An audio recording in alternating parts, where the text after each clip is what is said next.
জাতীয় পার্টির নাম ধরে বলছি, এদের শাস্তি আরো বেশি হওয়া দরকার। কেউ রাজি হয় না, আর তুমি আগে আগে চলে গেলে মানে আমরা মনে করছি জালেম হয়তো বিদায় হয়ে গেছে, না, এখনো নব্য জালেম তৈরি হচ্ছে। এই জন্য জালেম যদি কেউ হয়ে থাকেন, বুঝে হন আর না বুঝে হন, থামেন, আপনার কপালে আগুন লাগবে। কয়েকদিন আগে কয়েকটা ভিডিও দেখছিলাম, আহলে হাদিস, আহলে কোরআন বিভিন্ন নাম নিয়ে তারা এ কথা বলতে চাচ্ছিল বা বলিয়েছিল যে শহীদ আবু সাইদ নিজে বুক পেতে আত্মহত্যা করেছে, শহীদ হয়নি। আমি গতকালকে আবু সাইদের কবর দেখে আসলাম, কত বর্ষ দিন। সিরাজগঞ্জবাসী, শুধু আপনাদেরকে না, রেকর্ড হচ্ছে এটা, তামাম দুনিয়ার মানুষকে বলছি, শহীদদের ব্যাপারে কথা বলতে হলে হিসাব করে বলবেন, কারণ আল্লাহ নিজে এটা মুখের ওপরে নোটিশ জারি করে দিয়েছেন, কথা বলা যাবে না। বাল আহয়া, আল্লাহ বলেন ওরা জীবিত, ওরা কি ওলা কিল্লা তাশউরুন, কিন্তু তোমরা টের পাও না। শহীদ আবু সাইদের এই আত্মদান, জীবন দানের মাধ্যমে যত মানুষ উদ্বুদ্ধ হয়েছে, যার কারণে আজ এখানে বসে আমরা কথা বলতে পারছি। আপনি কি মনে করেন ময়দানটা এত সহজ? না। আজকের এই অনুষ্ঠানের জন্য কারো পারমিশন লাগে নাই, অথচ 5 তারিখের আগে অনুষ্ঠান করতে 14 জায়গায় বলা লাগতো। যাদের সাথে ঘৃণায় কথা বলা যায় না, মানুষ মনে করা যায় না, এই মানুষের কাছেও বলা লাগতো, ভাই একটু লিখে দেন। কথা বলে না কেন? আমি কেন বললাম যে ঘৃণা লাগতো ওদের সাথে কথা বলতে?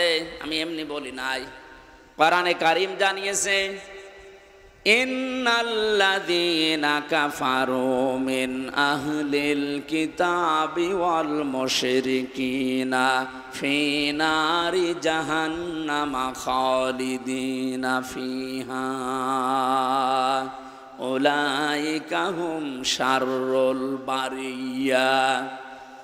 আয়াতের ভেতরে আল্লাহ যে কথা জানিয়েছেন, নিশ্চয় যারা কিতাব পেয়েছে, আমরা যারা মুসলমান কিতাব পেয়েছি না পাইনি, আমাদের কিতাবের নাম বলেন।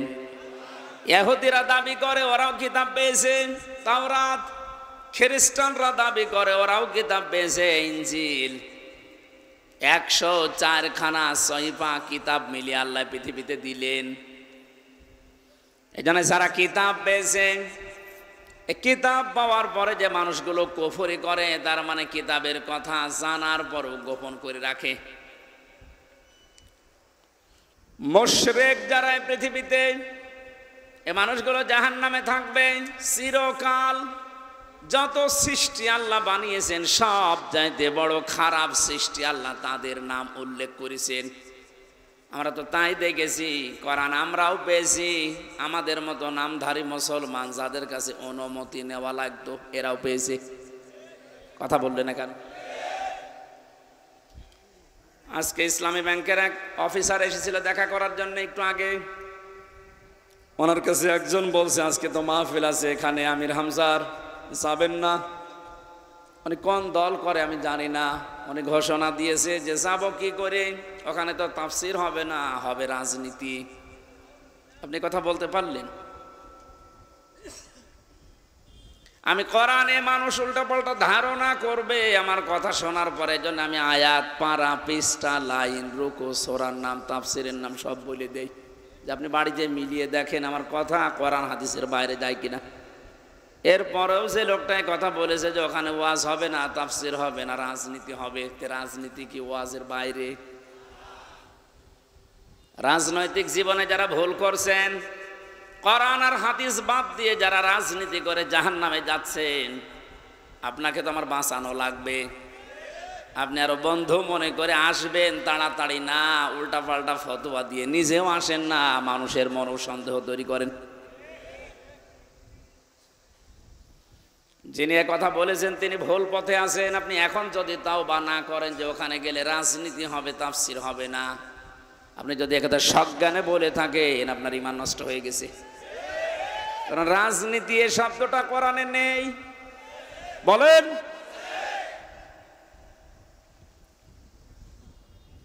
শুধু তাসবিহ আদায় করার জন্যে, শুধুমাত্র নামাজ পড়ার জন্যে, জিকির করার জন্যে যদি আল্লাহ আমাদেরকে বানাতেন, তাহলে পুরা কোরআন শরীফে প্রায় 9 জায়গায় কথাটা আছে, সাব্বাহা লিল্লাহি মা ফিস সামাওয়াতি ওয়া মা ফিল আরদ। আসমান আর জমিনে যা আছে সব সৃষ্টিগুলো আমি আল্লাহর তাসবিহ আদায় করছে। তো মানুষকে সৃষ্টি করার পরে তারাও তাসবিহ আদায় করছে, কথা আল্লাহ কোরআনে দেয়নি। মানুষকে আল্লাহ কেন দিয়েছেন এই পৃথিবীতে? ইন্নী জাইলুন ফিল আরদি খলিফা, অবশ্যই জমিনে আমি প্রতিনিধি পাঠাবো, খলিফা। কি পাঠাবো বলেন বলেন? তো কেন সৃষ্টি জগতের নাম বললেন? যে জমিন আসমানে যা আছে সবাই আল্লাহর তাসবিহ পড়ছে, আর মানুষ বানানোর আগেই তিনি বললেন আমি জমিনে পাঠিয়েছি খলিফা। এই আয়াত দুইটা সামনে রাখলে বোঝা যায় মানুষকে জিকির করার জন্য, তাসবিহ পড়ার জন্য আল্লাহ বানায়নি, আল্লাহ বানিয়েছে প্রতিনিধি হিসাবে। আপনি প্রতিনিধি হিসাবে যদি এসে থাকেন, আপনার যদি ওই যোগ্যতা না থাকে, তাহলে প্রতিনিধি আপনাকে অবশ্যই নির্বাচিত করা লাগবে। কথা বলে না কেন? এই যে প্রতিনিধি নির্বাচিত করা লাগে, আল্লাহ যেটা করে দেখিয়েছেন, এই এদিকে তাকান, এই নির্বাচিত, নির্বাচন, এই শব্দগুলো কোরআনে কারিম থেকে নেওয়া। আল্লাহ পাক বলেন হুয়া জিতাবাকুম ওয়া মা জাআলা আলাইকুম ফিদ্দীনি মিন হারাজ। তিনি আল্লাহ যিনি তোমাদেরকে নির্বাচিত করেছেন। কি করেছেন? নির্বাচিত কখন করা হয়? যখন নির্বাচন হয়। 15 বছর তো নির্বাচনই হয়নি, তে নির্বাচিত কিভাবে হইল? তার মানে যারা ছিল সব অনির্বাচিত। নির্বাচিত যেন করা যায় সেজন্যই তো ফিল্ড লাগবে। সমান সমান ফিল্ড না হলে আপনি নির্বাচিত করবেন কি করে? আমিরে জামাত ডাক্তার শফিকুর রহমান এইটাই তো জানাতে যাচ্ছে জাতির কাছে, যে যারা দায়িত্বে আছে তাদেরকে একটু সময় দেন, তারা এই ফিল্ডটা তৈরি করে দিক। এটা ছিল না বলেই তো আপনি আন্দাজে অনির্বাচিত, নির্বাচিত বলে আপনি ঘোষণা দিতেন। ফিল্ড যদি তৈরি না হয়, আপনি তো আবার ওইভাবে দিনের ভোট রাতে করে বলবেন আমিও নির্বাচিত। 4-5 দিন আগে এদেরকে দিয়ে একটা ষড়যন্ত্র চলছিল। নির্বাহী আদেশের মাধ্যমে আইন মন্ত্রণালয় থেকে যারা দায়িত্বে আছে, বিনা ভোটে, বিনা নির্বাচনে, 900 ভোটে যে মানুষগুলো আন্দাজে নির্বাচিত হয়েছি বলে ঘোষণা দিয়েছিল, একবারে উপজেলা চেয়ারম্যান, মেয়র সব বাদ দিয়ে দিয়েছে।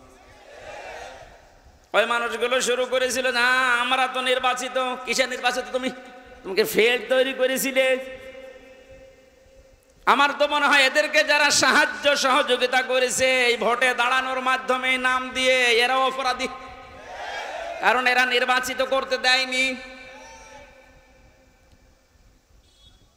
এই জন্য এ দলও আছে, ও দলও আছে, সব দিকে আছে। জাতীয় পার্টির নাম ধরে বলছি, এদের শাস্তি আরো বেশি হওয়া দরকার। কেউ রাজি হয় না, আর তুমি আগে আগে চলে গেলে মানে? আল্লাহ বলছেন হুয়া জিতাবাকুম, তিনি নির্বাচিত করেন। নির্বাচন না হলে উনি নির্বাচিত করবে কি করে?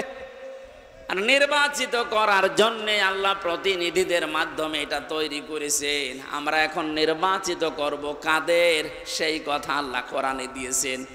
আমার নিজেরও মনে হচ্ছে যা বলছি সবই তো রাজনীতি। আসলে এইটাই রাজনীতি। আপনি যেটা করতেন কোরআন হাদিস বাদ দিয়ে, ওটা দুর্নীতি। আর আমি কোরআন দিয়ে যেটা প্রমাণ দিয়ে বলছি আপনাকে বাঁচানোর জন্য, এইটাই আসল রাজনীতি। কাকে নির্বাচিত করবেন? কোরআনে কারীম জানিয়েছে সূরা নিসা 5 নম্বর পারার 6 নম্বর পৃষ্ঠার 9 নম্বর লাইনের 59 নম্বর আয়াতে আছে, প্রথম অংশে পাবেন। এটা তাফসিরে ইবনে কাসিরেও আছে, ফি জিলালিল কোরআনেও আছে। ব্যাখ্যাগুলো লম্বা করে বলতে গেলে সময় যাবে, আর কণ্ঠ পারবে না। এই জন্য আমি খুব সামারাইজ করছি, বোঝার জন্য বলছি।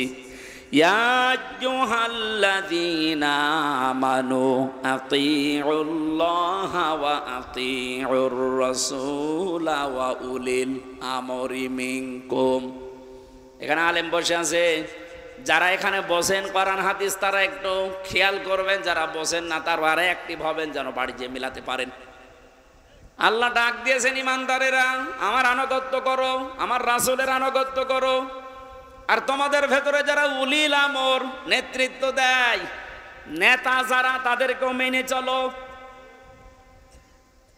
প্রশ্ন আমার এখানে, আতিউ এটা ফেল, ভার্ব, এটা ক্রিয়া। এই শব্দটা আল্লাহ নিজের নামে রাসূলের নামে দিয়েছেন, কিন্তু উলিল আমরের আগে দেয়নি। এ কথা বলেন না কেন? শুধু জি বলা না, এটা নিয়ে যাওয়া লাগবে যা একটা বাড়িতে, তাহলে ওই যেই লোক ইসলামী ব্যাংকের অফিসারের কাছে বলেছে যেখানে রাজনীতি হবে ও জীবনের কথা বলবে না। আতিউ শব্দটা আল্লাহ নিজের নামে রাসূলের নামে দিলেন, উলিল আমরের আগে দেয়নি। কেন দেয়নি? কারণ আল্লাহ রাসূলকে মানা লাগবে, কোনো প্রশ্ন করা যাবে না। কথা বলে না কেন? কিন্তু উলিল আমর যদি মেনে চলতে হয়, যেহেতু ওনারা, আল্লাহকে তো আপনি এখানে পাচ্ছেন না, রাসূলকে পেয়েছিলেন কিন্তু এখন নেই, কিয়ামত পর্যন্ত তো উনি আসবেনও না, কিন্তু উলিল আমর তো আসবে। এই জন্য উলিল আমরকে যদি আপনি মেনে চলতে চান, দেখতে হবে উপরে বর্ণিত এই দুইটা আছে কিনা, আল্লাহ রাসূলকে ওই লোকটা মেনে চলে কিনা। আপনি যাকে নেতা মানবেন, যার নেতৃত্বে চলবেন, যাকে আপনি নির্বাচিত করবেন, হুয়া জিতাবাকুম, এ জিতেবা মানে নির্বাচিত করা। নির্বাচন না হলে নির্বাচিত করা যায় না। আল্লাহ তাহলে নির্বাচনের মাধ্যমে নির্বাচিত করেছেন আমাদেরকে। কোটি কোটি মানুষেরা উম্মত হওয়ার জন্য আশা পেশ করেছিল, আকাঙ্ক্ষা, কিন্তু আল্লাহ তাদের বাছাই করেনি। আল্লাহ শুধু আমাদের মতো মানুষগুলোকে উম্মতে মুহাম্মদী নির্বাচিত করেছেন। সুবহানাল্লাহ বলতে পারেন না?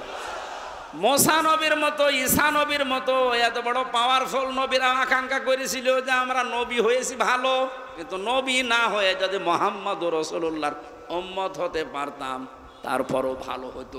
আল্লাহ বলেন না।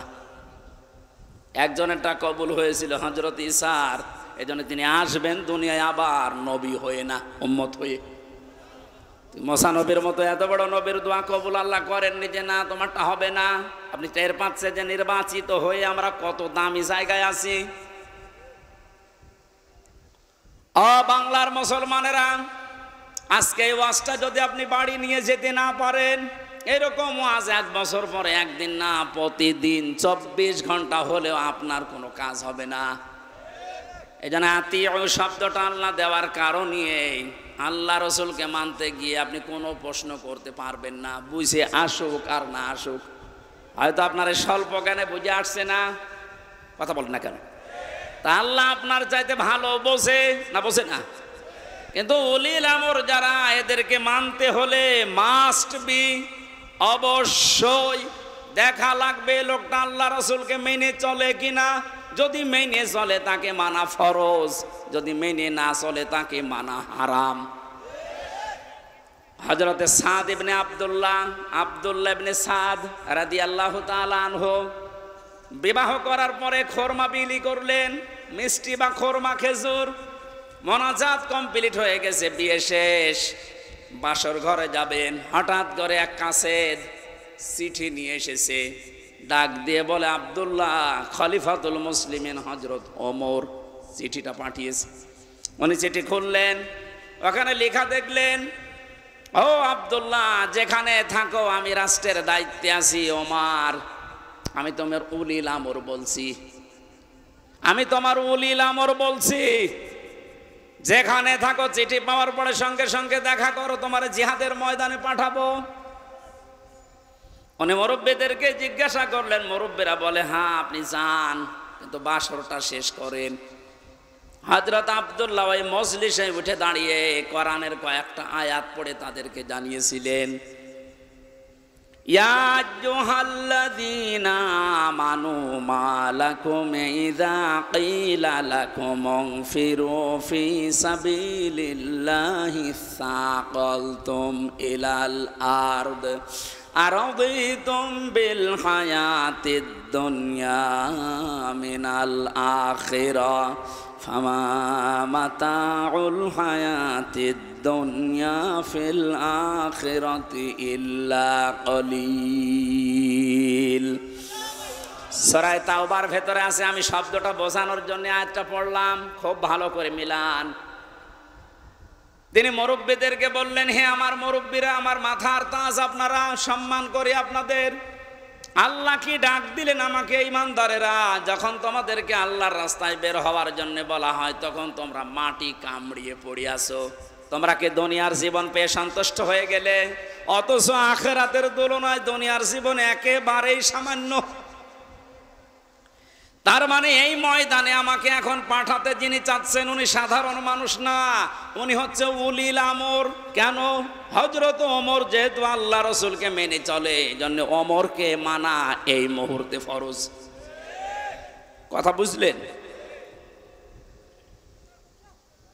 আজ আমাদের বাস্তবতা যদি আমরা এভাবে মিলাতে পারতাম যে আল্লাহ রাসূলকে যে মেনে চলে আমরা তাকে নির্বাচিত করব, আল্লাহ রাসূলকে যে মেনে চলে না ও আমার বাবা হলে ওকে আমি নির্বাচিত করব না, কারণ এটা দুনিয়ার বিষয় না, এটা সম্পর্ক আখিরাতের সাথে। নয়তো আমি ধরা খাবো। আপনি যে ধরা খাবেন তার প্রমাণ কি? সূরা বানী ইসরাইল 15 নম্বর পারা 8 নম্বর পৃষ্ঠা 3 নম্বর লাইনের 72 নম্বর আয়াতের প্রথম অংশে আছে। বাড়িতে মিলাবেন যদি বিশ্বাস না হয়। আবার ওই লোকের মতো আবার বললেন না যে না আজকে রাজনীতি হচ্ছে। ইয়াউমা নাদউ কুল্লা উনাসিম বিইমামিহিম। আল্লাহ পাক বলেন কিয়ামতের দিন আমি প্রতিটি মানুষকে বিচারের দ্বিতীয় স্টেপে, প্রথম স্টেপে ডাকবে একা একা, আর দ্বিতীয় স্টেপে প্রতিটি মানুষকে আল্লাহ ডাক দেবে তার নেতার সাথে।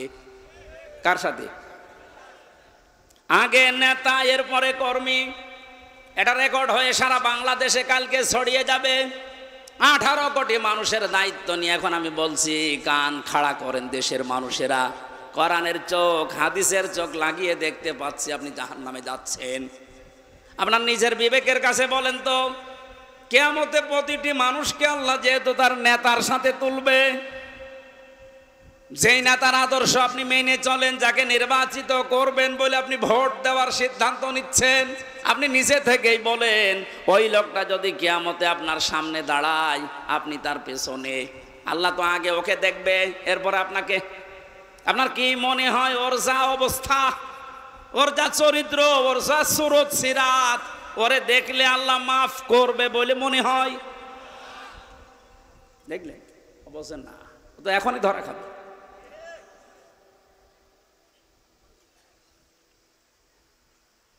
আপনি নিজে এখনই বললেন যে আমি যার পেছনে আছি, অন্তত যাকে নির্বাচিত করতে চাই বলে সিদ্ধান্ত নিচ্ছি, ভোট দেব বলে আমি মনে মনে করছি, এই লোকটার সাথে কিয়ামতে আল্লাহ ডাকলে আমারে মাফ করবে না, নিজে বলল। তাহলে ও ধরা খেয়েছে। কেরা বললো গো? হাত তোলেন তো। আপনি আপনি যেন ধরা না খান, এই জন্যই তো আয়োজন। রাজনীতি মনে করে আপনি আসলেনই না, আপনি তো ধরা আরো বেশি খাবেন। পাগলকে যদি বলা হয় নৌকা নাড়াবি না, ও বলে আমার মনে ছিল না। আরে ভাই, আমি তো আজকে কবরের ওয়াজ করবো বলে এসেছিলাম, আপনি কি মনে করে দিলেন? মনে যখন করেই দিয়েছেন আপনাকেও বাঁচাতে হবে, আমারও বাঁচতে হবে। এই জন্য উলিল আমর মানার ক্ষেত্রে খুব সতর্ক। এটা দুনিয়ার বিষয় না, এটা রাজনীতি মনে করবেন না, এটা আপনার আখিরাত জড়িত। আল্লাহ তুমি আমাকে যেভাবে বুঝিয়েছো কোরআনে কারীম, সবাইকে ওই সহজভাবে বোঝার তৌফিক দাও। তাহলে নির্বাচিত এই শব্দটা কোরআনে আছে না নেই? তিনিই নির্বাচিত করেন তোমাদেরকে তার দ্বীনের জন্যে, এবং দ্বীনের উপরে চলতে গিয়ে যত বাধা আছে সব বাধাগুলো আল্লাহ নিজের থেকে দূর করে দেন। এই হওয়ার ফাইল আল্লাহ নিজে। জেলা আমির সাহেব যেটা ইঙ্গিত দিয়েছিলেন যে অনেকের ইমান এই 15 বছরে প্রায় নড়বড়ে হয়ে গিয়েছিল, এটা জেলখানার অন্ধ প্রকোষ্ঠে থাকলে আরো বেশি হয়ে যায় অনেকের। আমারও প্রায় কি হচ্ছে, এত কিছু হয়ে গেল, কিছুই করেন আল্লাহ। আল্লাহ বলেন দিনের ওপরে যদি সত্য সত্যই টিকে থাকতে পারো, যত বাধা বিপত্তি ঝড় ঝাপটা আসবে আল্লাহ নিজে ওইটা দূর করে দেবে। এটা যে আল্লাহ নিজে দূর করে দিয়েছে। আমরা অনেকে মনে করছি ছাত্রদের কারণে, না, আল্লাহ নিজে দায়িত্ব নিয়ে এ পাথর সরিয়েছে। ছাড়া এ পাথর সরানোর জন্য শুধু এ ছাত্ররা না, আল্লাহ যদি নিজে দয়া না করতো কখনো এ জালেম পালাইতো না। ওর মনের ভেতরে আল্লাহ এত ভয় তৈরি করে দিয়েছে, দলীয় লোকগুলোকে বইলিয়ে যাবে সে সময়ও পায়নি। মাঝখান থেকে এই পাগলরা এখন বিপদে আছে। আমার মনে হচ্ছে পাগলগুলো বেশি অত্যাচার করেছিল এই যে হারুন আঙ্কেল। হারুন আঙ্কেল ওনার নাম এখন সারা পৃথিবীতে জানে, 3 ইঞ্চি। কি নাম দিয়েছে, মহিলারাও 3 ইঞ্চির খবর নেই। মেয়ে লোক সেও বলে 3 ইঞ্চি, ধরা পড়িস। 5 তারিখের পর থেকে আজকের এই 31 তারিখ পার হয়ে আজকের 1 তারিখ পর্যন্ত বারবার ঘোষণা দেখেছে আমাদের অভিভাবক যিনি, শুধু বাংলাদেশের না গোটা পৃথিবীর ইসলামী আন্দোলনের অভিভাবক তিনি এখন ডাক্তার শফিকুর রহমান। দূর থেকে উল্টাপাল্টা ধারণা করতে পারেন যে কি এমন উনি জেনারেল শিক্ষিত একটা ডাক্তার। আরে ভাই, তার ইখলাস জানেন, তার তাকওয়া জানেন, তার ইবাদতের খবর জানেন। আমি ছিলাম তার সাথে 4টা দিন। আমার তো মাঝে মাঝেই মনে হয় পৃথিবীতে কেউ যদি জিন্দা ওলি দেখতে চায়, ওই আস্তালায়, গাছতলায়, বসতলায় যারা বসে আছে বটতলায়, ওরা আল্লাহর ওলি না। আল্লাহর ওলি দেখতে চাইলে আপনি ওই লোকটার দিকে তাকিয়ে থাকবেন, ওটা জিন্দা ওলি। তার ইবাদতের মারটা আপনি খোঁজ পাবেন না। এই যে সকালবেলায় এই 65 বছরের একটা মুরব্বী মানুষ, সকাল বলতে রাত 4:30টার সময় ডাক দেয়। ওই সময় হাতে হ্যান্ডকাপ দিয়ে, পায়ে বেড়ি দিয়ে কোর্টে নিয়ে যাচ্ছে। তবে 1-2 কিলোমিটার না, এই কাশিমপুর থেকে একেবারে কোর্ট পর্যন্ত যাওয়া আসা করতে প্রায় 7-8 ঘন্টা সময় লেগে যায়। এত কষ্ট স্বীকার করে রাত 8টা, 9টা, 10টার সময় ওনারে নিয়ে আসতো। ওনার যেন দেরি হয়, যেন ওনার কষ্ট হয়। ঘরে আসার পরে দেখতাম, বলতাম মুরব্বী খাবার খাবেন না, ঘুমিয়ে পড়েন। আমারে বলছে হামজা ঘুমাও।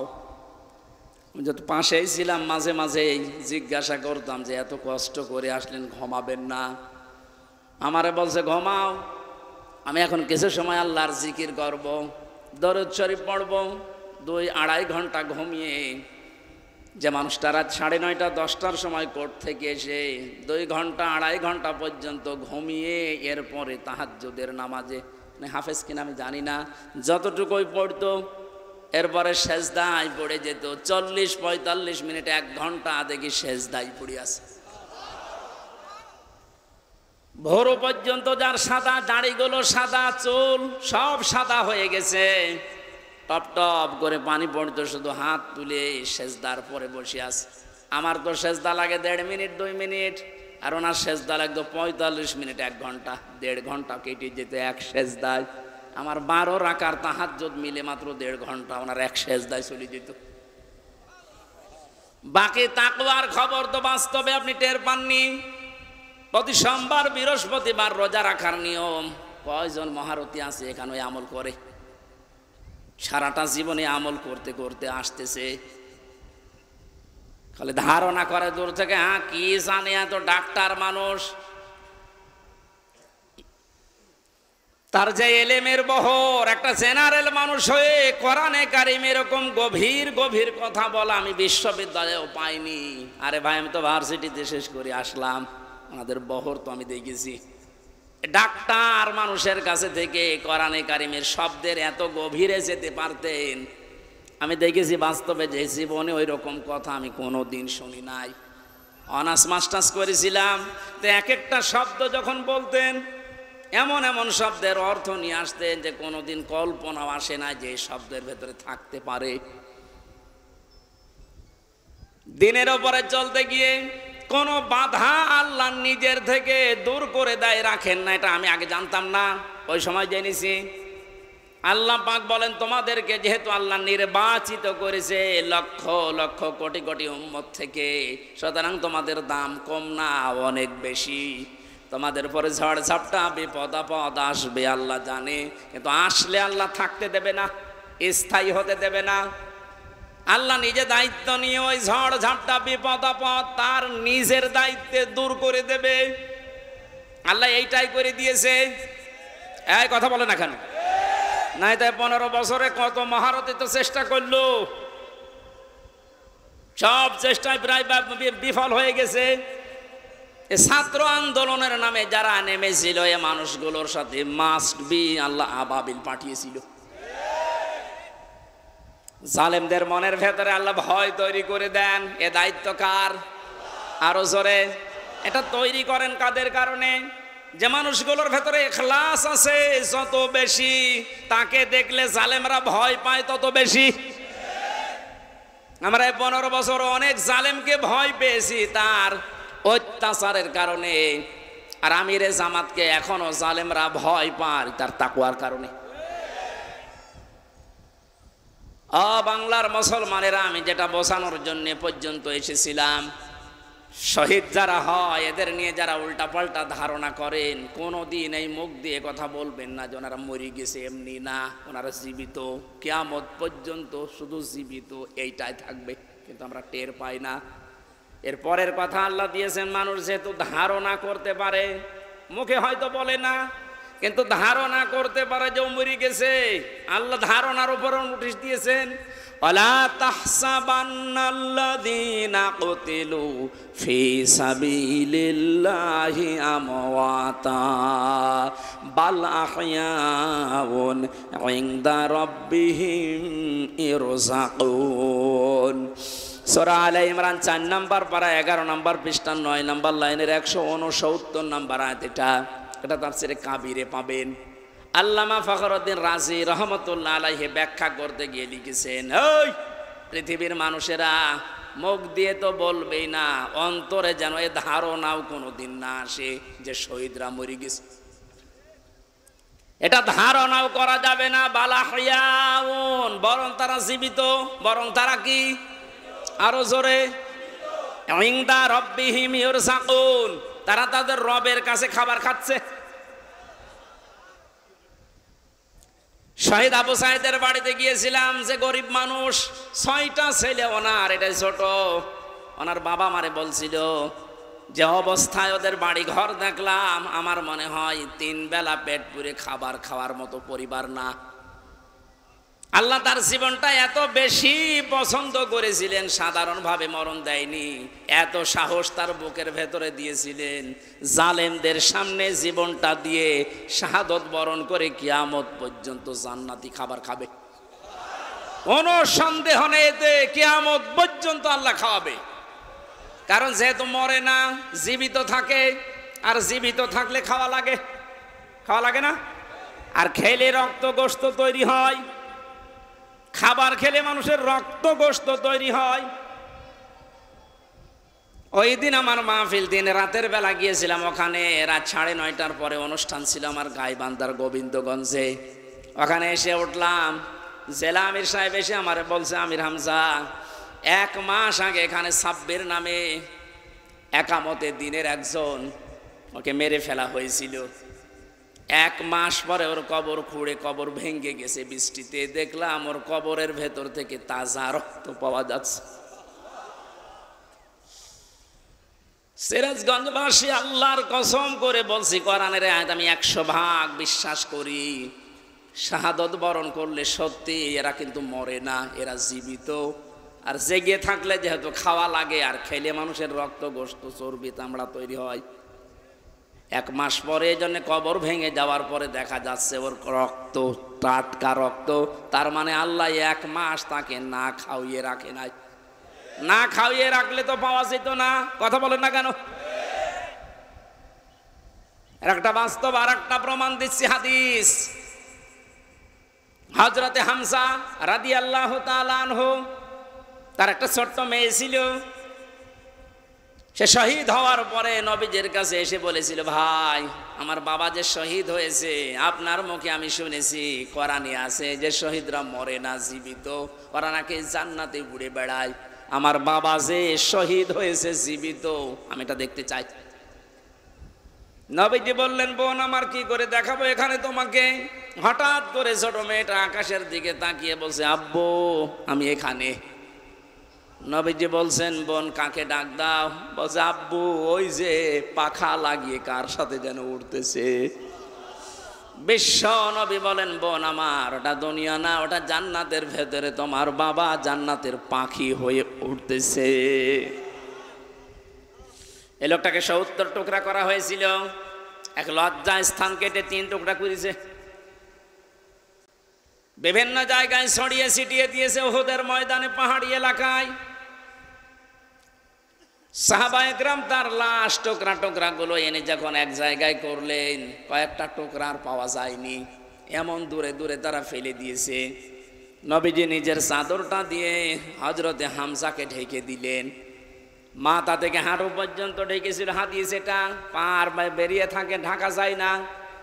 আল্লাহর নবী মুহাম্মদুর রাসূলুল্লাহ নিজে সাহাবীদেরকে দিয়ে পাহাড়ি এলাকার লতা পাতা দিয়ে তার পাটা ঢেকে দিলেন, কবরে রাখলেন। যেহেতু জানাজ, তার জন্য কাফন দাফনের জন্য ধোয়ানোর কোনো লাশ ধোয়ানোর সিস্টেম নেই। শহীদরা মরে গেলে ধোয়ানো লাগে না, যেভাবে ইন্তেকাল করবে, শাহাদত বরণ করব, ওইভাবেই কবরে দেওয়া লাগবে। কারণ কিয়ামতের দিন উনি ওইভাবে আল্লাহর সামনে উঠে দাঁড়াবে। আপনি যদি দেখবেন আবু সাঈদ কিয়ামতে যখন উঠবে, 4টা গুলি লেগেছে যেখানে যেখানে, ওইটা নিয়ে দাঁড়াবে ঠিক ওইভাবে। আল্লাহ জিজ্ঞাসা করবে, আবু সাঈদ তোমার শরীরে এতগুলো গুলি, রক্তের দাগ কেন? বলবে, আমি জালেমদেরকে হটানোর জন্য, মানুষের অধিকার প্রতিষ্ঠার জন্য চেষ্টা চালিয়েছিলাম।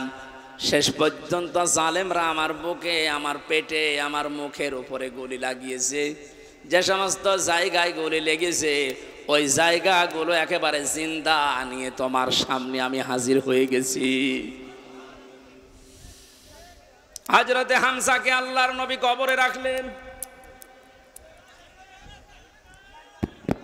এই ডিস্টার্ব হচ্ছে কেন?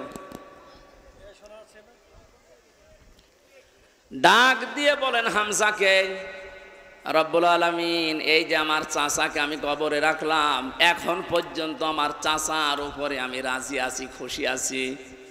মাবুদ আমি তোমার গোলাম হয়ে বলছি, তোমার রসুল হয়ে দাবি করছি, আমার চাচা হামজার উপরে তুমি রাজি হয়ে যাও। নবীজি বলেন, যদি আমি রাজি হয়ে গেছি, আল্লাহ তুমি রাজি হয়ে যাও, আল্লাহ দেরি করবে? দেরি সে করে না। এই আয়াত তার প্রমাণ তাফসিরে পেয়েছি আমি। ওনাকে কবর দেওয়ার 30 বছর পর কবরটা ভেঙে গিয়েছিল। মদিনা একটা ঢল হওয়ার কারণে দেখে রক্ত ভেসে আসতেছে পানির ভেতরে। ওই সময় হযরতে হামজার সাথে যারা ছোট বয়সে যুদ্ধ করেছিল, তারা এখন মুরব্বী হয়ে গেছে। রক্ত অনুসন্ধান করতে করতে গিয়ে দেখে 30 বছর আগে মুহাম্মদুর রাসূলুল্লাহর চাচা হযরতে হামজাকে ওরা যেখানে যেখানে আঘাত করেছিল তরবারি দিয়ে, ওই জায়গাগুলো দিয়ে ফিনকি দিয়ে রক্ত বের হচ্ছে। বাংলার মুসলমানেরা ভালোভাবে মিলান, আল্লাহ যে আহইয়াউন দিয়ে শেষ করেননি, ইনদা রাব্বিহিম ইরযাকুন, তারা তো জীবিত এবং খাবার খায়। উনি যে খাবার খেয়েছে তার প্রমাণ 30 বছরের তাজা রক্ত। কথা বলেন না কেন? এই জন্য কোনোদিন এই ধারণা করবেন না যে যারা শহীদ হয়ে গেল এরা মরে গেছে, বলবেন তো নাই, ধারণাও করা যাবে না। এই শহীদদের আত্মার মাগফিরাত আল্লাহ ওদেরকে এমনিতেই মাফ করে দিয়েছে। কারণ কি? ওয়ালিয়াকুলামাল্লাহুল্লাযীনা আমানু ওয়ায়াত্তাখিযা মিনকুম শুহাদা আল্লাহু লা ইউহিব্বুজ জালিমিন। রব্বুল আলামিন বলেন, কিছু মানুষকে আমি সাধারণভাবে মরণ দিতে চাই না, যার ইমান এবং যার অ্যাক্টিভিটিস কাজকর্ম আমার কাছে পছন্দ হয়, ওই মানুষটাকে আমি আল্লাহর শাহাদতের মরণ দিয়ে ধন্য করে দেই। আর জেনে রাখো আয়াতের শেষের কথা, আল্লাহু লা ইউহিব্বুজ জালিমিন, কোন জালেমকে আমি ভালোবাসছি না, বাসবো না। এটা মোজারে বর্তমান ভবিষ্যৎ, প্রেজেন্ট ফিউচার। এজন্য জালেম ছাড়া তাদের কপাল বড় খারাপ, আপনার দুনিয়াও শেষ, আখিরাত তো শেষই। আমি দোয়া করলেও হবে না জালেমদের জন্য, কারণ আল্লাহু লা ইয়াহদিল কওমাজ জালিমিন, জালেমদেরকে আল্লাহ হেদায়েত দিচ্ছে না, দেবে না। আমরা আর যাই করে যেন জালেম হয়ে না যায়। এই শব্দটা যেহেতু খুব গুরুত্বপূর্ণ, জালেম। আজ অনেক জালেম বিদায় নেওয়ার পরে এখন অনেকে নব্য জালেম হওয়ার জন্য চেষ্টা চালাচ্ছে। গতকালকে চুয়াডাঙ্গার একটা খবর শুনলাম, আমি কোরআনের আয়াতের সাথে মিলিয়ে আশ্চর্য হয়ে গেছি। জালেম বিদায় নিল, এ জালেম আসলো কোত্থেকে? সূরা বাকারার 114 নম্বর আয়াতটা, এই এদিকে তাকান। অমান আযলামু মিম্মান মানাআ মাসাজিদাল্লাহি আইয়ুযকারা ফীহা ইসমুহু ওয়া সাআ ফী খারাবিহা ইলা আখিরি আয়া। ওরা কোরআনে কারীম থেকে দার্স দিচ্ছিল, এক জালেম এসে বলছে এটা বন্ধ করো, এটা মসজিদের ভেতরে রাজনীতি চলবে না। আমি মিলিয়ে দেখলাম কোরআনে কারীমের আয়াত আল্লাহ মনে হয় ওর নাম দিয়ে অমান আসলাম। আল্লাহ বলেন বড় জালেম দেখতে চাও? আমি আল্লাহর দৃষ্টিতে সবচাইতে বড় জালেম ওই লোকটা, মিম্মাম মানা মাসাজিদ আল্লাহ, যে লোকটা আল্লাহর মসজিদের ভেতরে নিষেধ করে, আইয়ুযকারা ফীহা ইসমুহু, তার নামের জিকির করতে, তার নামের আলোচনা করতে আল্লাহর ঘর মসজিদে যারা নিষেধ করে এরা আল্লাহর দৃষ্টিতে বড় জালেম। আমরা মনে করছি জালেম হয়তো বিদায় হয়ে গেছে, না, এখনো নব্য জালেম তৈরি হচ্ছে। এই জন্য জালেম যদি কেউ হয়ে থাকেন, বুঝে হন আর না বুঝে হন, থামেন, আপনার কপালে আগুন লাগবে।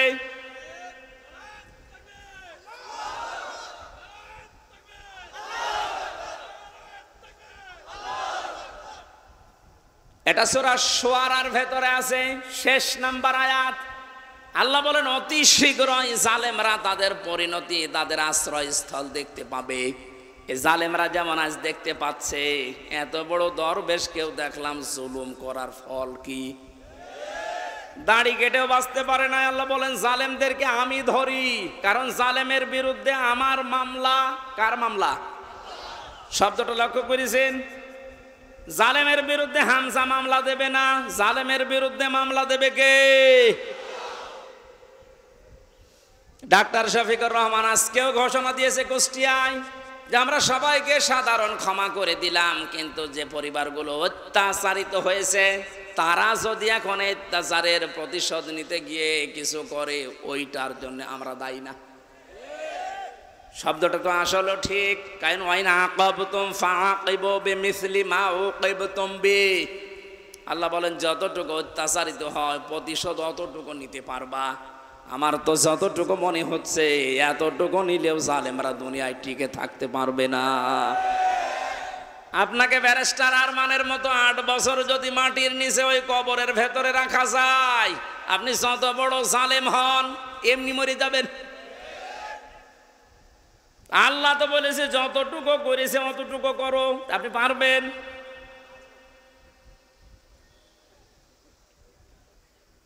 আমার উপরও যতটুকু অত্যাচার হয়েছিল, আমি চাই যাদের দ্বারা হয়েছে, যে মানুষগুলোর ইঙ্গিত হয়েছে, আমি ওই মানুষগুলোকে অতটুকু না করে ছাড় দেব না। যে যা বলে বলুক গা, এখন যত না মাফ করে দেন না, কিসের মাফ? কোনো মাফ নেই আপনার কারণে। আমার ছোট মেয়েটা আমার এখনো পর্যন্ত চেনে না। দোষ করে যদি আপনি শাস্তি দিতেন আমি মেনে নিতাম, কিচ্ছু জানি না আপনি কেন আমার জীবনে এই কাজ দিলেন।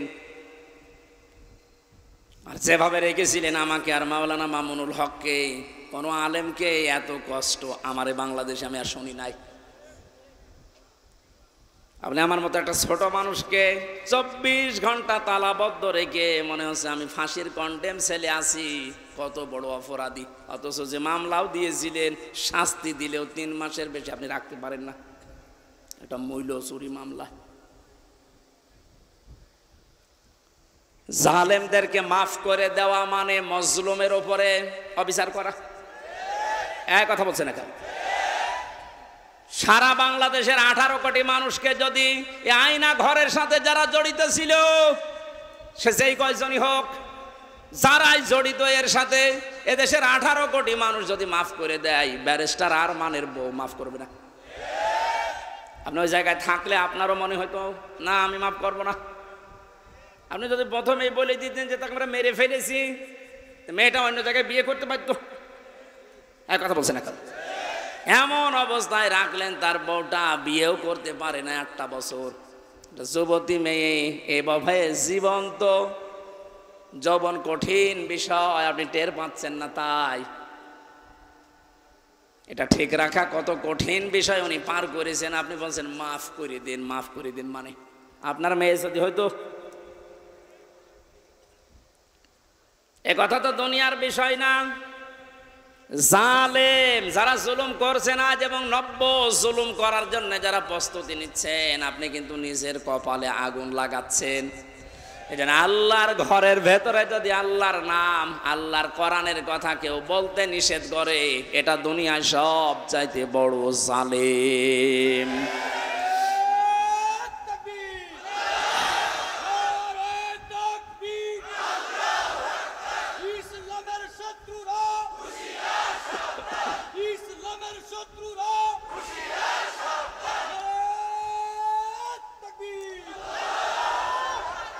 এবার একটা কঠিন আয়াত বলছি, খুব ভয়ঙ্কর এটা। আমি যে জালেম জালেম জালেম বলছি বারবার, কেন জানেন? কারণ জালেমদের বিরুদ্ধে আল্লাহ নিজে অভিযোগ দায়ের করবেন, নিজে মামলা ঠুকে দেবেন। ইন্নামাস সাবিলু আলাল্লাযীনা ইয়াযলিমুনান নাস। সূরা শুরার 42 নম্বর আয়াত প্রথম অংশে আছে, আল্লাহ পাক বলেন অবশ্যই আমি আল্লাহ নিজে মামলা দেব জালেমের বিরুদ্ধে, যারা মানুষ হয়ে মানুষের ওপরে জুলুম করেছে, অত্যাচার করেছে। যারা বাংলার জালেমেরা আপনার দুনিয়ার জীবন শেষ, আর আখেরাত তো আপনি আল্লাহর মামলার আসামি। যিনি বিচারপতি, যিনি রায় দেবেন, তিনি যদি মামলার বাদী হয়, তা আপনি তো একেবারে সরাসরি খালাস পেয়ে যাবেন। বলেন না কেন? আমার মামলার যারা আসামি, যারা বাদী ছিল, যারা আমার মামলার যারা বাদী ছিল, তারা টাকা পয়সা বহু খেয়েছে আকিস গ্রুপের কাছ থেকে। গত পরশু দিনও আকিসের মালিক আমারে বলছে, হুজুর আপনাকে আমরা চাকরি দিয়েছিলাম আমাদের মসজিদের খতিব হিসাবে, ওই শয়তানরা আপনাকে পেছে ফেলে আমাদের কাছে কয়েক কোটি টাকা 5 তারিখের আগ পর্যন্ত নিয়েছে। যদি 5 তারিখ না আসতো, ওরা এখনো টাকা নিত। আমার মামলার আয়োজক লোকটা মেজানুর রহমান, টেকের হাটে বাড়ি। আমার মনে হয় ওরে পেলে পিটিয়ে মানুষ জনগণ মেরে ফেলবে। আর বাকিগুলোর নাম একবার বলেছিলাম ওই যে কুষ্টিয়ার এক মাহফিলে। তারা পরের দিন বলছে, হুজুর আর নাম বললেন না, কিছু হলে কিন্তু আমরা মারা পড়ে যাব। কেমন ভয় আছে জালেমরা দেখেন। তবে এই যে লোকটা, এই লোকটা 5 তারিখের আগের দিন 4 তারিখ রাত্রে টাকা নিয়েছে। এই মামলার আয়ুটা ও এখন নাই, থেমে গেছে। আমার মনে হয় 5 তারিখ বাংলাদেশে না আসলে ও শয়তান এখনো টাকা নিত।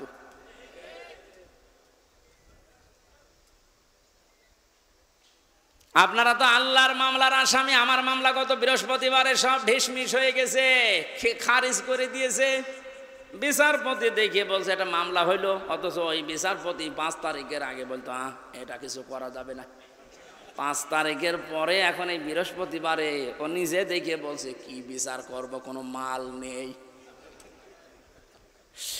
অনেক নিজে পড়ে পড়ে দেখছে, বলছে কোনো মাল ম্যাটারেস নেই, কি দেখে বিচার করব, যা সব বাদ। আমাদের সবাইকে খালাস দিয়ে দিয়েছে। এই যে খালাসি যখন দিয়ে দেবেন, তো 3 বছর আপনি বিনা কারণে জেল খাটালেন কোন কারণে? খালাস দেওয়া মানে কি? কোনো অপরাধ নেই, কোনো দোষ আমরা পাইনি নাকি? খালাস দেওয়া মানে তো এই, তাহলে দোষ তো আমার নেই, আপনি নিজেই প্রমাণ করে দিলেন বিনা কারণে যে 3টা বছর নষ্ট করলেন। গতকালকে একজন মুসলমান হয়েছে পরশুদিন, আমার মনে হয় 3টা বছরে যদি আমি বাইরে থাকতাম, এই 20 সালের আগ পর্যন্ত 53 জন মানুষ মুসলমান হয়েছিল কোরআন শোনার পর। বের হয়ে একজন হয়ে গেল। 3 বছর থাকলে আমার মনে হয় এখনো পর্যন্ত 50 জনের উপরে মানুষকে আমি জান্নাতে নিতে পারতাম। আপনি সুযোগ থেকে বঞ্চিত করে দিলেন। এজন্য জালেম যারা, তারা হামজার মামলার আসামি না। হামজার মামলার আসামি তো হবে নেই, কিয়ামতে আমি না পাপ করলে আপনি জান্নাত যেতে পারবেন না।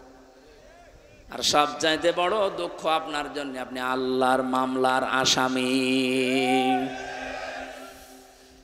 আল্লাহ আমাদের হেফাজত করুন জালেম হওয়া থেকে, বলেন আমিন।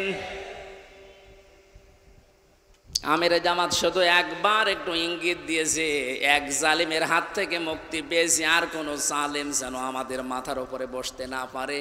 আর অনেকের এখন দেখছি চুলকানি আরম্ভ হয়ে গেছে। কোন কারণ আপনার চুলকানি আসবে? আপনি কি জালেম? তার মানে আপনি নিজের থেকেই মনে মনে ভাবছেন যে আমি এগুলো করছি, সামনেও করব। আপনিও জালেম। ঠাকুর ঘরে কে রে? আমি তো কলা খাই। অনেকে আপনার নাম বলে বলেছে, বলেন কোন কারণে নিজের দিকে টেনে নেন?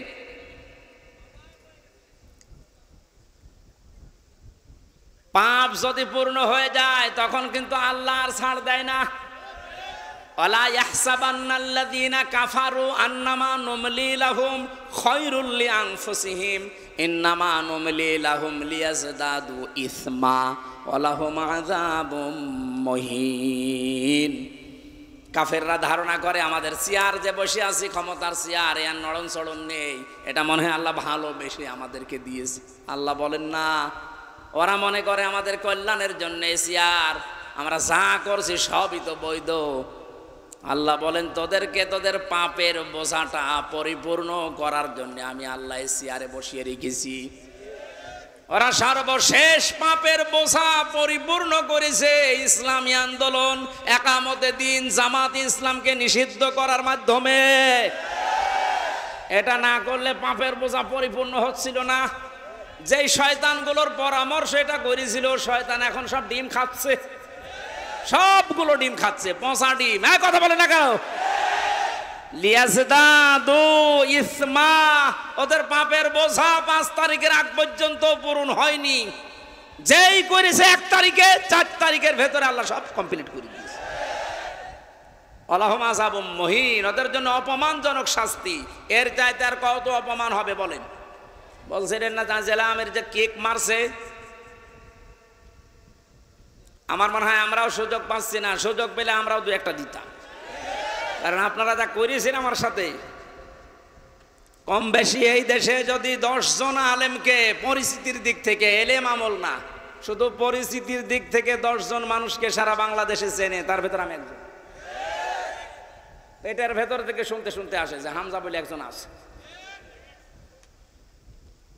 গাড়িতে আসার সময় মায়ের কোলে বসে বসে কি খাচ্ছে, চিপস খাচ্ছে, আর বলছে ওই যে হামজা যাচ্ছে। তার মানে ও পেটের ভেতরে শুনিয়ে এসেছে যে হামজা নামে একজন আছে। এইরকম একটা পরিচিত মানুষের সাথে আপনি আমার মাজায় দড়ি দিয়ে, মায়ের ভেতরে বেড়ি দিয়ে, তাও ডান্ডা বেড়ি, হাতের ভেতরে আপনি হ্যান্ডকাপ দিয়ে, কালো কাপড় দিয়ে চোখ বেঁধে আপনি 11 ঘন্টা টাঙিয়ে রাখলেন। আপনি মানুষ? আবার যখন দড়ি দিয়ে টেনে নিয়ে যেত আদালত প্রাঙ্গণে, মনে হতো যে ছাগল টেনে নিয়ে যাচ্ছে। আর কয়েকতলা আছে তো, ওই অন্য জায়গা থেকে একে অন্যের সাথে তাকিয়ে টিপ্পনি কাটতো, ঠিকই হচ্ছে। এবার আমরাও বলি যে ঠিকই হচ্ছে। ওই আপনি সব বলেন, আপনি সব বলেন।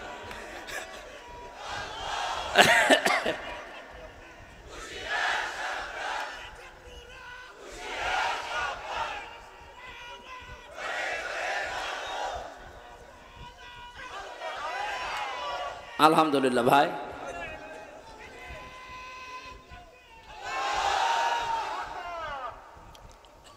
আমাদের মুরব্বী আমাদের মাথার তাজের কথা মতো আপনাদেরকে আমরা মাফ করে দিলাম, কিন্তু আপনারা যা করেছেন কোরআন হাদিস পড়ে যা বুঝছি, আল্লাহ আপনাদের মাফ করবে না, আল্লাহ নিজে আপনাদের বিরুদ্ধে মামলা দেবে। এজন্য জালেম সারা এবং জালেম এখন যারা নতুন করে হচ্ছেন, আপনারা আল্লাহর মামলার কেসের আসামি। খুব গুরুত্বপূর্ণ বিষয়, এটা খেয়াল করে জীবন চালাবেন। যে মানুষগুলোর আত্মার মাগফিরাত এবং রূহের আহত মানুষদের সুস্থতায় কামনায় তাফসির মাহফিলের আয়োজনে, বিশাল আয়োজনে যারা আঞ্জাম দিয়েছে, যারাই খেদমত করেছে এত বড়, আল্লাহ প্রত্যেককেই তাদের মনের কামনা বাসনা পূরণ করুন। আমরা বারবার বলছি, আমরা কিন্তু এখনো পর্যন্ত বিজয় অর্জন করতে পারি নাই, আমরা শুধুমাত্র স্বাধীন হয়েছি কেবল। আমরা জুলুম মুক্ত হয়েছি, এখনো পুরোপুরি না, ষড়যন্ত্র তো থেমে নেই। এই জন্য আসল বিজয় হবে তখন যখন দেখব কোরআনে কারিম দিয়ে 56,000 বর্গ মাইল চলছে। কারণ এই দেশটায় 53 বছরে বাবা চালিয়েছে, স্বামী চালিয়েছে, চাচা চালিয়েছে, বুবু চালিয়েছে, ভাবি চালিয়েছে, সবই আমি না দেখিয়ে মুরব্বীরা দেখিয়েছে। এক কথা বলে না কেন? শুধুমাত্র এখন দেখতে বাকি আছে এইটা দিয়ে চললে কেমন লাগে, এইটা দিয়ে যেন সংসদ চলে, দেশটা চলে, দেখতে চান না?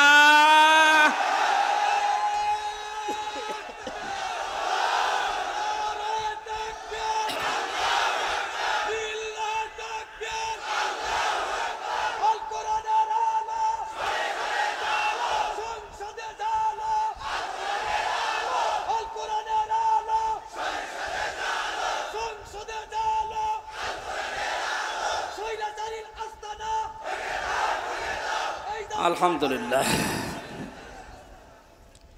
অনেককে এখন এই নতুন একটা পায়তারা আজ 2 দিন থেকে শুনছি আরম্ভ করেছে যে ইসলাম যদি যায়, এরা ভুলভাল আপনাদেরকে বোঝাচ্ছে, যদি ইসলাম যায় মেয়েরা আপনারা কিন্তু আবার ঘরবন্দি হয়ে যাবেন।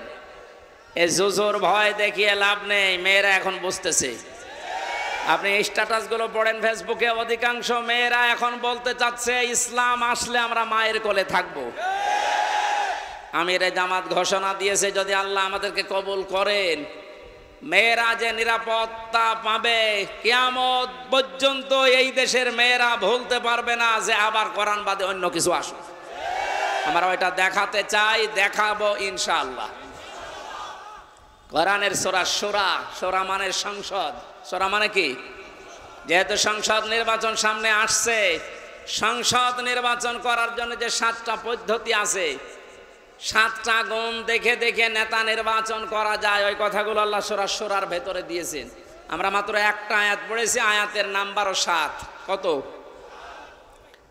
আমরা সব কিছু বাদ দিয়ে সরাসরি কোরআনের এই আয়াতে যাচ্ছি। আল্লাহ পাক বলেন, ওয়াকাযালিকা আওহাইনা ইলাইকা, আমি এইভাবেই করে এই হে নবী আপনার প্রতি ওহী নাজিল করেছি।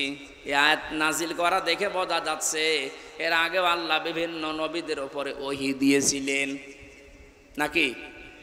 ধারাবাহিকতায় বিশ্ব নবীও পেয়েছেন। আল্লাহর নবীকে আল্লাহ যেটা দিলেন কুরআনান আরাবিয়্যা, নবীকে যে আল্লাহ ওহী দিয়েছেন তার নাম আরবি কোরআন। কি কোরআন? এই ভাষাটা যেহেতু আমাদের মাতৃভাষা না, এই জন্য আমাদের কাছে একটু কঠিন লাগে, কিন্তু পৃথিবীতে সবচাইতে সহজ ভাষা আল্লাহ জানিয়েছেন আরবি ভাষা।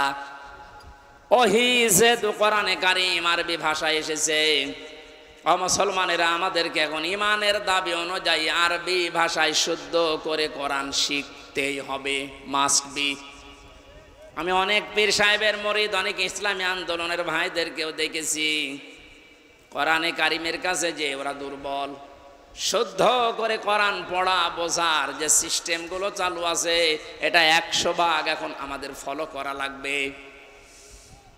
আমি যতটুকু দেখতেছি প্র্যাকটিক্যাল লাইফে, যে রিপোর্টগুলো পূরণ করা হয় প্রতিদিন 3 আয়াত 5 আয়াত 10 আয়াত আপনি যা পড়বেন শুদ্ধ করে পড়বেন, বুঝবেন এবং এটা লিখে রাখবেন।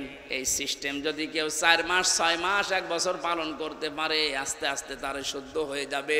আর এটা হওয়ার জন্য দেশে একটা বিশ্ববিদ্যালয় আছে, তার নাম জামাতে ইসলামী। আমি অন্য কোনো জায়গায় এসে সিলেবাসটা পাইনি। আপনি যা যা করেছেন সবগুলো পয়েন্ট আকারে ওখানে লেখা লাগে। আপনার জীবন এমনি পরিশুদ্ধ হয়ে যাবে। নিজেকে যদি পবিত্র করতে চান, পরিশুদ্ধ করতে চান, ফিরে আসেন। আহ্বান জানাচ্ছি, দাওয়াত দিচ্ছি। নয়তো আবার বলবেন যে আল্লাহ আমি দাওয়াত পাইনি। এই জন্য দাওয়াত দিয়ে দিলাম। যদি বিশ্ববিদ্যালয়ে পড়ার ইচ্ছা থাকে, আপনি মূর্খ মানুষ হন, অসুবিধা নেই। বিশ্ববিদ্যালয়ে যদি পড়াশোনা করার মন মানসিকতা থাকে, ইচ্ছা থাকে, বাংলাদেশ জামাতে ইসলামীতে আপনি যোগ দিয়ে পড়া দেখবেন বিশ্ববিদ্যালয়ের মতো। আপনার জীবন ঠিক ওই ধাঁচে গড়ে তুলবে। একটা মানুষ সব দিক থেকে পারদর্শী হয়, অথচ লোকটা দেখেন ডাক্তার। আজকে কুষ্টিয়াতে ভাষণ দেওয়ার সময় তিনি উদাহরণ দিচ্ছিলেন। উনি কিন্তু একটা সার্জন ডাক্তার, অপারেশন করতেন। তার মানে ডাক্তারি লাইনে উনি সর্বোচ্চ। কোরআনে কারিমের লাইনে তো আমি নিজে দেখেছি তার জ্ঞানের বহর এবং শুদ্ধ। হাদিসের লাইনে উনি পাণ্ডিত্য অর্জন করেছে অনেক আমাদের মতো হাজারো আলেমের চাইতেও বেশি। ইংরেজিতে বক্তব্য দিচ্ছে। অনেকে আছে ইংরেজি বক্তব্য দূরের কথা, ইংরেজির নাম শুনলে ভয় পায়। কথা বলছে না কেন? চারিদিক থেকে জ্ঞান অর্জন করার জন্যে লোকটাকে যে জায়গা থেকে তুলে নিয়ে এসেছিল আল্লাহ, ওখানে যদি এতদিন থাকতেন বড় নাস্তিক হয়ে যেতেন ইনুর মতো। সেখান থেকে আল্লাহ তুলে এনে কত বড় দায়িত্ব দিয়েছে তার মাথার উপরে। এই জন্য এই বিশ্ববিদ্যালয়ে আপনিও ভর্তি হতে পারেন, এখনো সুযোগ সময় আছে। আপনাকে আমরা জান্নাতে নিয়ে যেতে চাই বিশ্ববিদ্যালয়ে ভর্তি হওয়ার মাধ্যমে। সাফ কথা বলছি, জীবনে গুনাহগার যদি হয়ে থাকেন, গুনাহ অল্প স্বল্প যায় থাক, যদি একামতের দিন কায়েম করা লাগবে দিন, এই আন্দোলনের সাথে একনিষ্ঠভাবে ইখলাসের সাথে লেগে থাকতে পারেন, আমি কোরআন হাতে নিয়ে গ্যারান্টি দিতে পারি আল্লাহ আপনাকে জাহান্নামে দেবে না। সূরা সফের আয়াত। আবার বলছি, ইসলামী আন্দোলন যদি দুনিয়ায় করেন, একামতের দিন কায়েম করার জন্য ইখলাসের সাথে অ্যাক্টিভিটিস নিয়ে যদি ময়দানে থাকেন, কায়েম হলে ভালো, না হলেও আপনার অসুবিধা নেই। আপনাকে আল্লাহ জাহান্নামে দেবে না, হ্যাঁ জান্নাতেও দেবে না কয়েকটা কারণে। তার ভেতরে এক নাম্বার, আপনি যদি মা বাবার সাথে বিয়াদবি করে থাকেন জান্নাত পাবেন না। আর এই বিশ্ববিদ্যালয়ে আসলে মা বাবার সাথে বিয়াদবি করার কোনো রাস্তা খোলা নেই। সবগুলো একেবারে ট্রেনিং দিয়ে দিয়ে ওই পর্যায়ে নিয়ে যাওয়া হয়। মানুষের মতো মানুষ হওয়ার জন্যে, দেশ প্রেমিক মানুষ হওয়ার জন্যে এই দেশে ওপেন বলছি, ইসলামী ছাত্র শিবির ছাড়া কোনো রাস্তা খোলা নেই। আপনি যদি চ্যালেঞ্জ দিতে চান, নিয়ে আসেন অন্য সংগঠনগুলো, আমি একটা শিবিরের ছেলেকে নিয়ে যাব, তামাম দুনিয়া সব নিয়ে আসেন। 100 ভাগ না হলে আমি 99 ভাগ গ্যারান্টি দিতে পারি। ওদের চরিত্র যদি 100 ভাগের 10 ভাগ ঠিক হয়, এর চরিত্র 100 ভাগের 70 ভাগ ঠিক থাকবে। আল্লাহ রাব্বুল আলামিন কোরআনে কারীমকে যেহেতু ওহী হিসাবে আরবি ভাষায় দিয়েছেন, এখানে সন্ধান একটা মাদ্রাসা আছে। আমি যে বাড়িতে ছিলাম তিনি বলছিলেন আপনাদের একটা সুযোগ আছে আল্লাহর এই ওহীকে শিক্ষা করার জন্য, এরকম মাদ্রাসায় আপনি ভর্তি হয়ে যান যে বয়সে থাকেন। কোরআন শুদ্ধ করা ছাড়া, কোরআন পড়া ছাড়া আল্লাহর নিকটবর্তী হওয়া যাবে না। ইমাম মালিক বলেছিলেন, মাবুদ তোমার প্রিয় হওয়া যায় কিভাবে? 100 বার তিনি আল্লাহকে স্বপ্ন দেখে একই কথা বলেছিলেন যে তোমার প্রিয় হওয়া যায় কি করে? আল্লাহ পাক বলেন, ইমাম মালিক কোরআন পড়ো, কোরআন পড়ো। উনি বারবার প্রশ্ন করতেন, আল্লাহ বুঝে পড়বো না বুঝে পড়বো? আল্লাহ পাক বারবার জবাব দিয়েছেন, বুঝে পড়ো না বুঝে পড়ো, শুদ্ধ করে পড়ো, তার তিলের সাথে পড়ো, আমি আল্লাহর প্রিয় পাত্র হয়ে যাবে। এজন্য আমরা যেহেতু মালিকের প্রিয় হতে চাই, এজন্য আমাদের শুদ্ধ করে মাস্ট বিয়েটা পড়া শেখাই লাগবে। আল্লাহ রাব্বুল আলামিন এর পরে বলেন, লিতুনযিরা উম্মাল কুরা ওয়া মান হাওলাহা। হে নবী, এই কোরআন দিয়ে আপনি মক্কার এবং মক্কার আশেপাশে যা আছে, এই আশপাশ বলতে তামাম দুনিয়া বুঝিয়েছেন আল্লাহ। তাফসীর ইবনে কাসিরে লিখেছে, ওমান হাওলাহা মানে সমগ্র পৃথিবী। সুতরাং এখন নবী নেই, উনি থাকলে এই কাজটা করতেন। সৌদি আরব থেকে বাংলাদেশে এসে আপনাদেরকে সতর্ক করতেন। এই সতর্ক বাণী পড়া কোরআন শরীফে আছে 500টা। কয়টা? সবচাইতে বেশি যেই বিষয়টা দিয়ে মানুষ সতর্ক হতে পারে তার নাম কিয়ামত।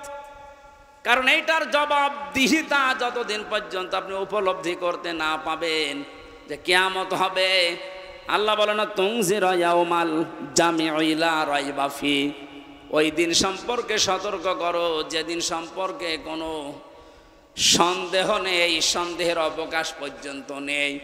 মানুষের জীবন পরিচ্ছন্ন হওয়ার জন্য 8টা মাধ্যম আছে, তার 1 নাম্বার মাধ্যম এইটা যে যত বেশি জবাব দিতে হবে, আল্লাহর দরবারে দাঁড়াতে হবে, এরকম টেন্ডেন্সি যত বেশি তৈরি করবে তার জীবন তত বেশি পরিচ্ছন্ন হবে। খলিফাতুল মুসলিমিন হযরত আবু বকর সিদ্দিক রাদিয়াল্লাহু তাআলা আনহুকে তার স্ত্রী উম্মে রোমানা ডাক দিয়ে বললেন, স্বামী আমার, বাইতুল মালে যিনি দায়িত্বে আছে খাজানচিতে, অর্থমন্ত্রীকে আপনি বলেন আগামী মাস থেকে যেন আগামী মাসের যে বেতন আছে ওটা যেন অ্যাডভান্স আমাদেরকে দিয়ে দেয়। উনি বললেন, কেন? ছেলে আপনার পায়েস খেতে চেয়েছে, পায়েসের টাকা আমাদের কাছে নেই। চলে গেলেন বাইতুল মালে, ডাক দিয়ে বললেন আমার কিছু টাকা পয়সা লাগবে, যেহেতু এ মাসের টাকা আমি নিয়েছি, আগাম মাসের টাকা আমার অ্যাডভান্স দিয়ে দেন।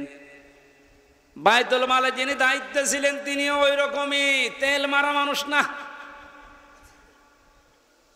তিনি ডাক দিয়ে বললেন, খলিফা, টাকা আমি আপনাকে আগাম মাসের দিতে পারি, আপনি আগামী মাস পর্যন্ত বেঁচে থাকবেন, ওইটা লিখে দেন। উনি বলছে টাকা আমার লাগবে না। বাড়িতে যে স্ত্রীকে বলছে, স্ত্রী আমি পারলাম না, আমাকে এই কথা শুনিয়েছে। স্ত্রী ধৈর্যশীল ছিলেন, ধৈর্যশীলা বললেন, ঠিক আছে আপনি যখন পারলেন না, যেভাবে চলছে সংসার চলতে দেন। 15 দিন পর দিন পায়েস রান্না করে দিয়েছে। হযরতে আবু বকর বললেন, স্ত্রী পেলে কোথায়? আপনাকে বলেছিলাম, আপনি তো অপারগতা প্রকাশ করলেন, আপনি পারেননি। আমি প্রতিদিন 1 মোট 1.5 মোট করে তুলে রাখতাম এই আটা চাউল যাই বলেন। এই 15 দিন তুলতে তুলতে প্রায় 2 কেজি হয়ে গেছে। ওটা পাশের বাড়িতে বিক্রি করে আমি আজকে এই পায়েসের ব্যবস্থা করেছি, কোনো উল্টাপাল্টা কাজ করিনি। উনি বললেন, ঠিক আছে সন্তান আব্দুল্লাহ, ভালো করে খাও। দৌড় দিয়ে চলে গেলেন বাইতুল মালের খাজানচির কাছে, বললেন বাইতুল মালের দায়িত্বে আছো, অর্থমন্ত্রী, আগামী মাস থেকে আমার বেতন যদি 12,000 টাকা দিতে থাকো তো 2,000 টাকা কম দিও। কেন? কারণ 10,000 টাকা হলেও আমার সংসার চলে, এটা আমি দেখেছি। আমার মনে হচ্ছে এই যে কিয়ামতের জবাব দিতে হবে, টেন্ডেন্সি তার ভেতরে কোন পর্যায়ে ছিল আপনি বলেন। আর 1628 জন মানুষ দায়িত্বে আছে, দায়িত্বে যে সরকার আছে থাক, এর এই 1628 জন মানুষ শুধু এখন যদি আবু বকরের মতো এই চিন্তা নিয়ে দেশটা চালায়, আমার মনে হচ্ছে 16 ঘন্টায় এই দেশটা একেবারে রোল মডেল হয়ে যাবে। এতদিন যারা রোল মডেল করেছিল, কি মডেল দেখিয়েছেন আপনি? কি মডেল দেখিয়েছেন? এটা একটা জরিপ পেলাম আজকে, এটা শোনালে আপনার মাথা খারাপ হয়ে যাবে।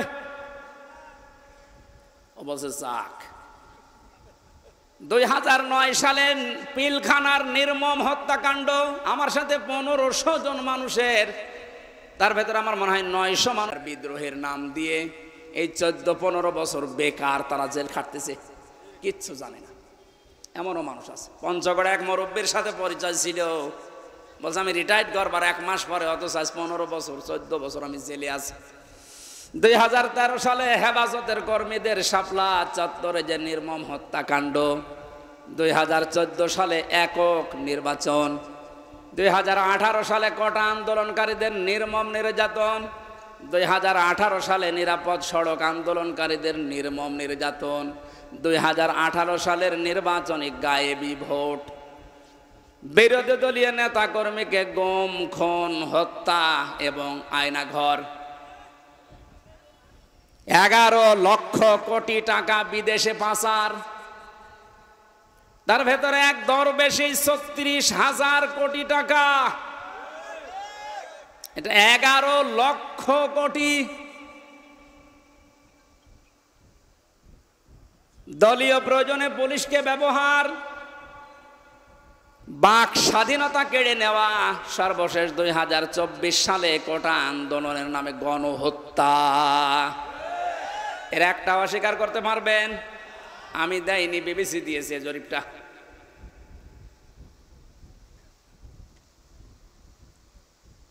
এই জন্যই তো বলছি 1628 জন মানুষ যদি এই বাংলাদেশে এখন হযরতে আবু বকরের এই মন নিয়ে দেশটা চালাতে পারে, আন্দাজে উল্টা পাল্টা টার্গেট দেওয়া লাগবে না। কি রোল মডেল বানিয়েছিলেন, এই যে জরিপ এখন সামনে আসতেছে। কত বড় দুর্নীতিগ্রস্ত একটা রাষ্ট্র হয়ে গেলে বাইতুল মোকাররমের ইমাম পর্যন্ত পালিয়ে যায়। একটা বড় মসজিদের খতিব, সে লোকটাও পালিয়ে গেল। তার মানে কোন জায়গাটা বাকি আছে আপনি বলেন? কোন জায়গা বাকি নেই। একটা মসজিদের খতিব যদি পালিয়ে যায়, আসলটা তো পালিয়েছে, মসজিদের খতিব পালিয়েছে। তার মানে তামাম দুনিয়া দেখেছে যে আপনি কোন পর্যায়ে দুর্নীতিকে নিয়ে গিয়েছিলেন। আর রোল মডেল বানিয়েছেন বাংলাদেশকে। রোল মডেল হবে হযরতে আবু বকরের চিন্তা নিয়ে আসেন যে আমার 8,000 10,000 টাকা হলে মাস চলে যায়, অর্থমন্ত্রী আগামী মাস থেকে তুমি 2,000 কম দিও। কিয়ামতে জবাব দিতে হবে। বিশ্বাস যত বেশি তৈরি হবে, আপনার জীবন পরিচ্ছন্ন হবে। ফারিকুন ফিল জান্নাতি ওয়া ফারিকুন ফিস সাঈর। একদল মানুষকে আল্লাহ জান্নাতে প্রবেশ করাবে, একদল মানুষকে জাহান্নামে দেবে। সুতরাং যাদেরকে জান্নাতে দেওয়ার ঘোষণা দিচ্ছেন, আল্লাহ যেন এই দলে শামিল হওয়ার তৌফিক দেন। আমিন, আল্লাহুম্মা আমিন। লা ইলাহা ইল্লা আনতা সুবহানাক ইন্নী কুনতু মিনাজ জালিমিন। ও মাবুদ, কোরআনে কারিমের কথাগুলো শোনার জন্য মানুষগুলো এত পাগল, এদের ওপরে তোমার খাস রহমত নাজিল করে আল্লাহ। এই আয়োজনে যদি খুশি হয়ে সব দিয়ে থাকো, আমাদের নবীজির রওজায় পৌঁছিয়ে দাও। তামাম দুনিয়ার মাটির নিচে যত মানুষ ঘুমিয়ে গেল, আল্লাহ মাফ করে দাও।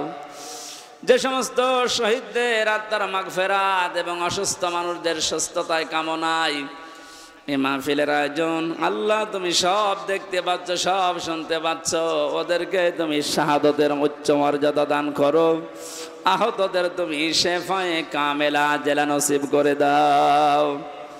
এ বাংলাদেশে আমরা স্বপ্ন দেখি কোরআন দিয়ে চলবে। আল্লাহ, আমাদের কোনো স্বপ্ন নেই। এটা আমাদের রাজনীতিও না, এটা তোমার নীতি। যেহেতু তুমি জানিয়েছো কোরআনে কারিম দিয়ে সেই রাষ্ট্র চালাতে, আমরা এইটা চাই, তুমি চোখে দেখার তৌফিক দাও। যা করা লাগে আমরা তোমার হাতে দিলাম। আল্লাহুম্মা ইন্না নাজআলুকা ফি নুহুরিহিম ওয়া নাউযু বিকা মিন শুরুরিহিম। মুসাফির অবস্থায় আছি, অসুস্থ অবস্থায় আছি, মাজলুম অবস্থায় আছি। আল্লাহ, তুমি আমাদের মোনাজাত কবুল করো। জীবনে কিচ্ছু চাই না আমাদের নিজেদের জন্যে, শুধু এইটা চর্ম চোখে দেখতে চাই যে কোরআন দিয়ে দেশটা চলছে। মা বোনেরা পর্দায় আছে, পর্দায় থাকার তৌফিক দাও। আল্লাহ তাআলা, আমার স্ত্রী অসুস্থ, আমি দোয়া চাই, মেহেরবানি করে তাকে তুমি শেফায়ে কামিলা আজেলা নসিব করে দাও। আমাদের সন্তানাদিগুলোকে তুমি নেককার বানাও। আগামীতে এলাকায় কোরআনের আলোচনার কারণে আল্লাহ তাআলা যত আলোচনা হচ্ছে হবে, আমাদেরকে তুমি হেদায়েতের জরিয়া বানিয়ে দাও।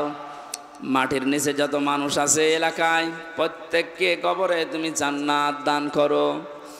আল্লাহ, শেষ কথা বলি, জালেমদেরকে কিয়ামতের আগে তুমি আর চেয়ারে বসিও না। বারাকাল্লাহু লানা ওয়া লাকুম ফিল কোরআনিল আযীম। মরণ আসলেই যেন বলতে পারি লা ইলাহা ইল্লাল্লাহু মুহাম্মাদুর রাসূলুল্লাহ।